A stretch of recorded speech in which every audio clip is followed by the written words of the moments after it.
Welcome to the instructional video for the Carado T449 Emotion Edition. So going around the outside of the vehicle, we have your passenger side. Just behind the passenger door we have the diesel, and that goes in there. There is no AdBlue onto this version. It is a 19 model load of 20. The 20 will be fitted with AdBlue. Bonnet release catch just there. Height adjustable seats are these two levers here, and the backrest adjusters are just there. Same on both seats. Armrest adjusters are on either side. In front of the seat itself, excuse me, you have your engine battery, and that's where it's located under this little hatch here.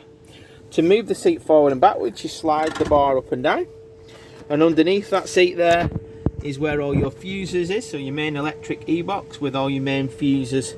If your power goes, check underneath this location here. We have a storage area in here with the media outputs for the unit that we fitted that isn't standard. So that's the system there. Has aircon, a lock button there, and your drinks holders lower down there. The door has the electric window switch, and the curtains go around to secure off the front area in an evening. Back of that we've got your filler cap, so that literally just works off the main Carado key. So this key does all the external lockers and your water. So you literally open that hatch, remove the cap, and then put your hose pipe in there. I will show you when we go on to the inside of the vehicle how to shut the drain for the tank, which is done inside. Back of that then you've got a vent for the heater and another flue vent just there. Underneath here we have your drain point for your wastewater. So you put the key that's supplied just on there, and then you turn it quarter of a turn to empty it, and it comes out of the grey pipe just there. That is your wastewater outlet.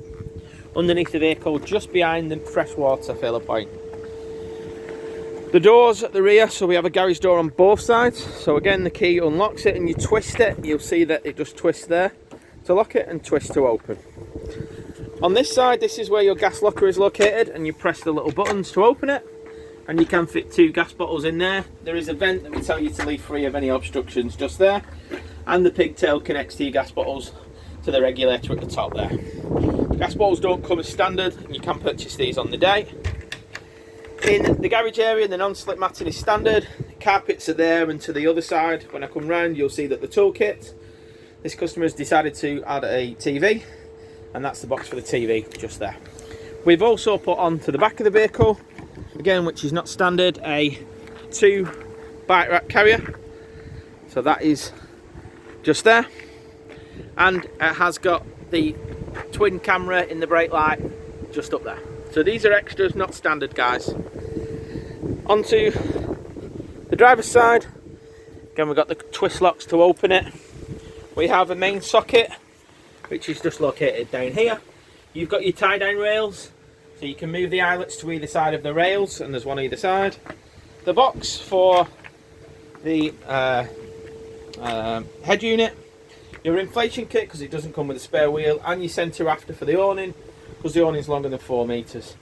Pegs and your tie-down, your body tie-down pieces are there, and you've got your winder that's just located there. I will send you a separate video for the awning and how to use that. You'll see how to operate that separately. Back of that then, we've got your toilet cassette. Simply press the 2 buttons.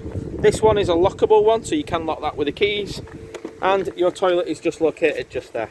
Simply lift up the handle and slide the toilet out, and then lift it back in, push it up, and locks just simply back in place just like there, making sure that it fits over that little edge clip there.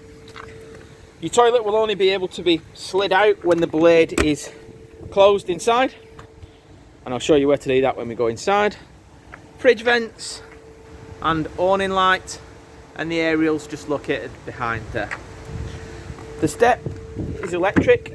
You do have a buzzer that warns you when the step is out, and again the switch is just there, which moves it in. Press it down and that pulls it out. Right to the front, we've got folding mirrors, which are electrically operated, and we've got your mirror and electric window switches just on here. Fiat fuses, there are some spare Fiat fuses or some fuses to check there if you do lose any power to the Fiat side of it. And again, under here, we have got a fuse for your battery, and that's where your leisure battery is located. Leather steering wheel, leather gear knob. We've got your windscreen wipers and your trip counter on this side. On the opposite side here, we've got your lights, and in the lower down position here, we've got your cruise control and your speed limiter. It is a manual version, and it's a 6-speed gearbox, which comes as standard. To the bonnet is released just above the Carado badge by pressing the little lever there. And we've got on this side your screen wash, oil, dipstick, negative point if you need to jump start your vehicle or any other vehicles, and positive point can be found underneath that cap there. Just let the bonnet go down to close it. Mains power goes into the socket just in front of the habitation door, and then we're moving inside to the vehicle. So to close the door, simply just pull the handle, give it a firm tap, and that will close the door. On the door itself, we've got your fly screen, which is built in, coat hooks, and another little coat hook built into the actual door itself. To lock the door, simply just press the little handle in, open it up, that will take it to the first stage, pull it back again, and that will open it up again. Lights and the main control panel, that can be found just above the fridge. So you can see that we are plugged into mains electric and with an indicator that tells us. To turn the main power on to the vehicle, you press the little button there and it does illuminate. The lights will come on depending on what position you've left them in last time. To turn them off, there are a series of different light switches throughout the vehicle, which are sort of the black little switches, and you will be able to turn off the light switches throughout the different areas of the vehicle. So you can see that I've swiveled the seats around. The seats swivel just using the little handles here, and you just pull them forward. When it's forward facing, that releases you round to move the seats just round for the living area. Back onto your control panel, where you then have an indicator when you press and hold it to tell you what is in the leisure battery, a level to tell you what fresh water is in there, and a level if any wastewater is in there. So there are your control panels. Main thing is off and on to your main power. Once you've turned that on, your pump will automatically work as soon as you turn the taps on. So if we were to try the code, so you turn it round to the code, and then your cold water will come out. Now the one thing that you must remember with your code is to shut the drain, which can be located underneath the seat here, and I'll show you where that is just now. So your freshwater tank can be found underneath the forward facing seat, and the drain for filling up and emptying the fresh water is this wheel here.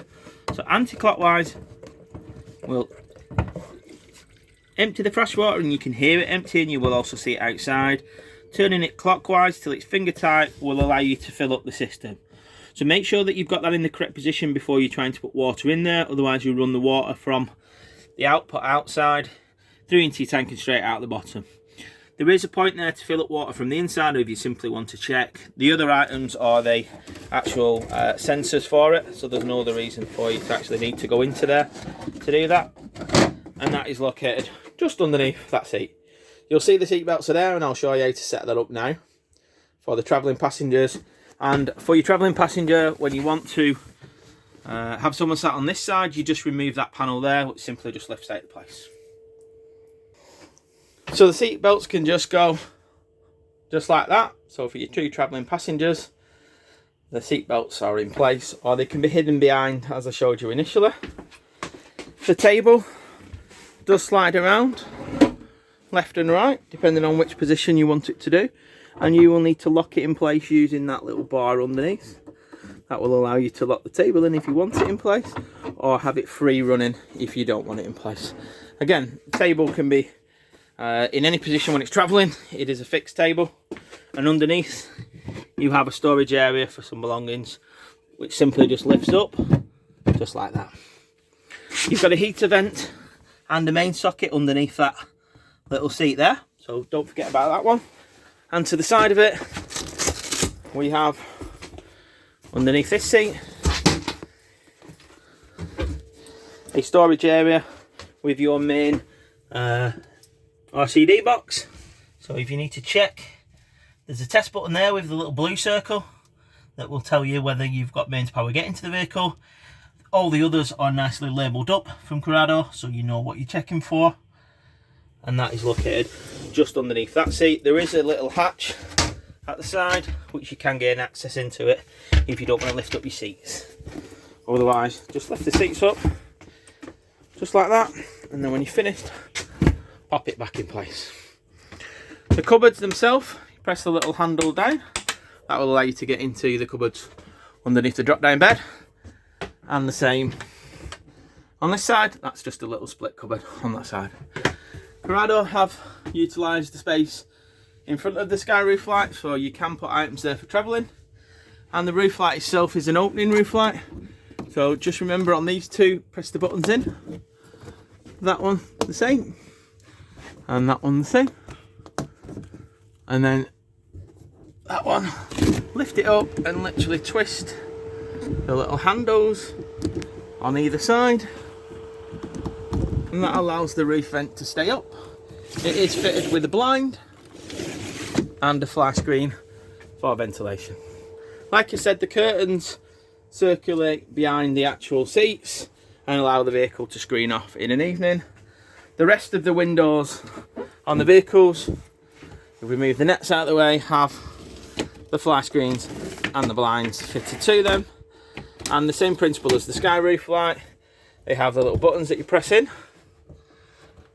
for the stays, and then these windows literally go out slowly, stay on a ratchet, and then all the way up to the top to come all the way back down to close that window.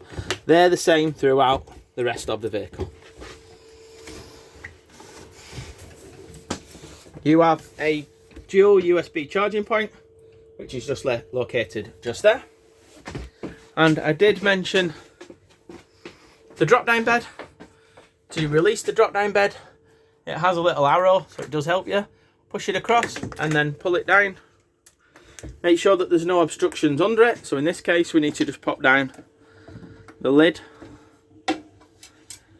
for that, and then just push the headrest down and then pull it down to its position, and you've got your double bed with your access ladders that just clip onto there, just like that, and that gives you access up. There's a light at the front. You're on a solid base with an individual sprung mattresses, so quite comfortable. And for screening off, you've got your curtain that comes across, and at the front you've got some safety net points which are just clipped onto either side. And again, an opening ventilating roof which has a fly screen and blind on, similar to the one in the back, which I'll explain to you in a moment. So that's the secondary bed. One thing we do tell you to do is when you're clipping it back in, you'll hear a defined click, and then just pull down on the handle just to double check so it doesn't move in transit. Fridge wise, we've got an on off button just here, which if you press and hold will bring on the light functions for the fridge. So we have an automatic option, and that will search for the strongest source. So in this case we're plugged into electric, so it will search for electric. You can change it off automatic and manually select electric. The battery symbol only works when the engine's running, so it will not work when your engine is not running. It's to charge up the fridge from your alternator when you're driving to and from a location. The fourth option is gas only, so this is usable when you're not hooked up to mains. You would need to use your gas supply. In this case, we'll demonstrate it with the automatic, And this one then is how cold or hot you want the unit. So at the moment, we can change it from the warmest setting to the coldest setting. The next option around is a blower that blows air around the actual freezer to stop the freezer compartment from seal from sticking. So fuel source, temperature source, and a blower for the heat for the freezer. You'll see underneath they have little winter locks that just slide out and fit into the little locations just on the door. For when you're wanting to empty it over the winter periods, it won't build up with any mold if you have it on that catch open. So you'll see it also lights up to tell you that it's in use, and then when you want to turn the unit off, press and hold the button again here and the lights underneath will go off. Quite a good simple unit, easy to operate. So coming back to your water, I mentioned before on the code, then the code will just work if you shut that drain on your fresh water tank. What you will also need to do is you will need to prime it through the boiler, and you do that by turning the tap to hot, lifting it up and making sure that you get a steady stream of water. Now I'll show you where your boiler is located in a minute. If you forgot to shut your drain down valve, then that won't fill up the tank. When you empty your water, don't be surprised that you get air in there and you will have that spitting and spurting. What you need to do is run that through till all the air is gone, till you get a steady stream like I've just shown you, and then you will know that your hot water boiler is full of water. That's imperative before you go to your boiler controls to turn it off. I will show you where your boiler is located now. So underneath the drop down bed, just at the side here, is where your boiler is located, and the frost protection valve is located down there. So you'll see there is a little diamond shape that is pointing across the vehicle. Now when it's a position across the vehicle, it is allowing you to fill up the boiler. If you were to change that location to point front to back, that would empty it. Now one thing to remember, and I will show you because it's a little bit dark under here on one of our stock vehicles, is there is a separate button at the front of there which you will be able to see that you do need to press in as well as turning that button.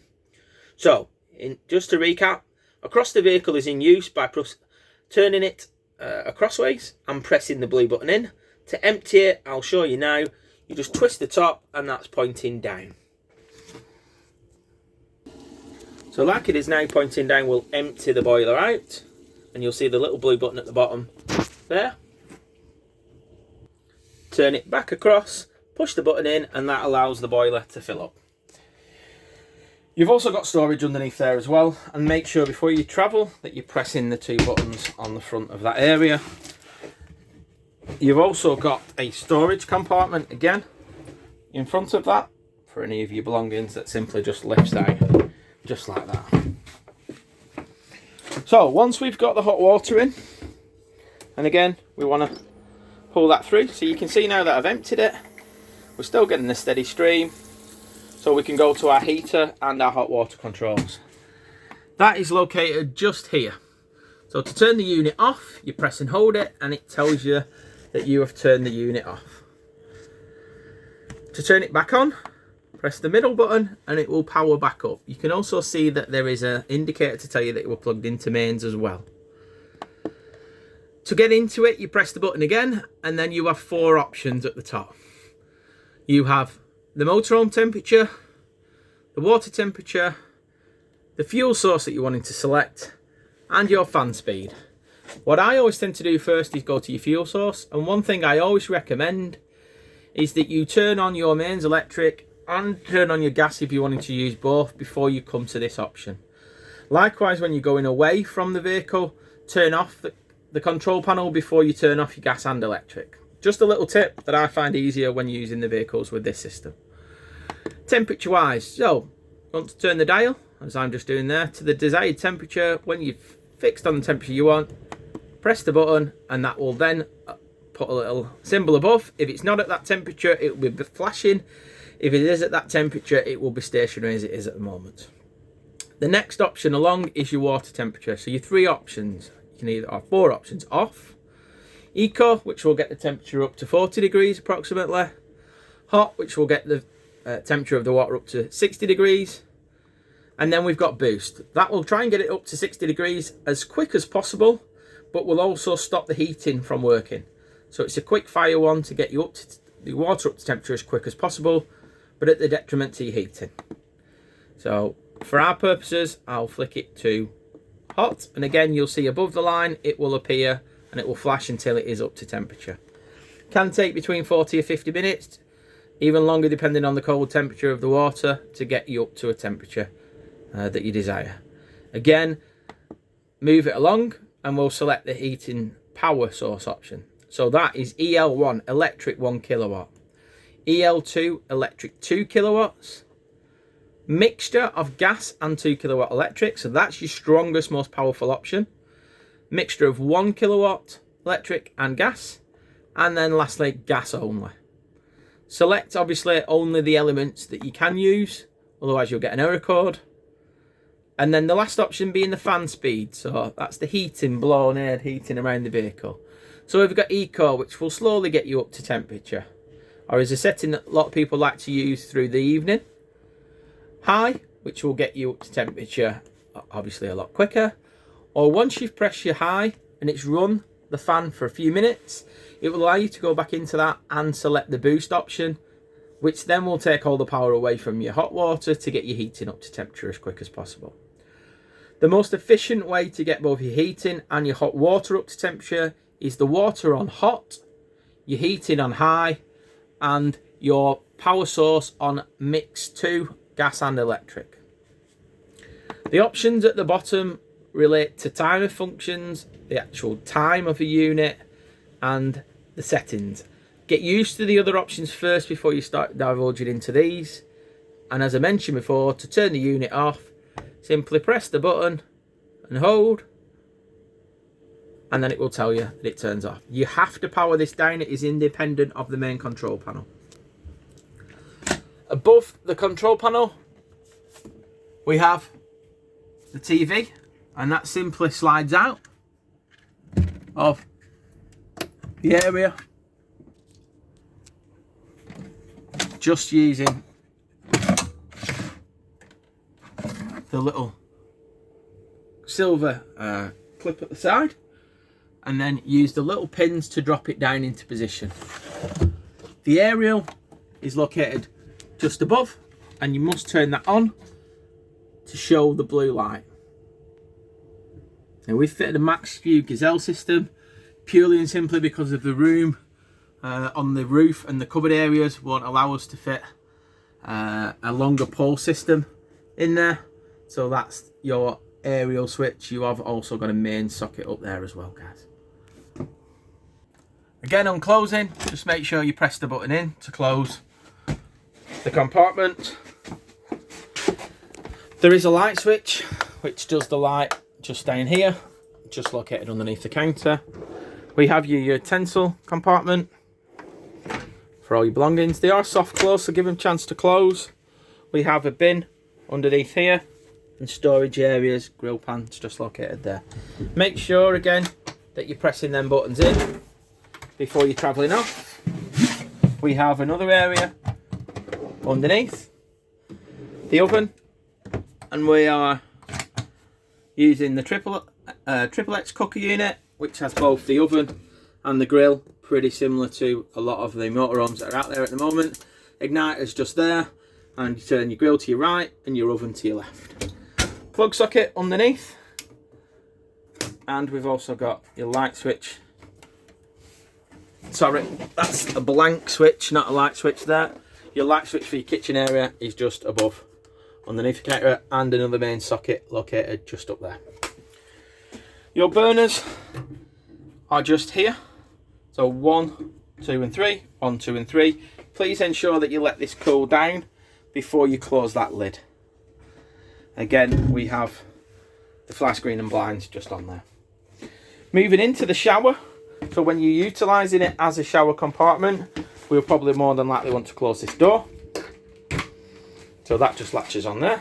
And we will remove the floor section so that we can go and use the shower. Release the buckle. That then allows the shower compartment to just magnetise off and just go just like that. You have a mixer tap, which is just down here, and we have a towel rail holder here and a ventilator for venting the air out. Please don't forget that you have got a blind on these, so if you're wanting to take out the light in an evening, you'll need to close that blind just as I've shown you there.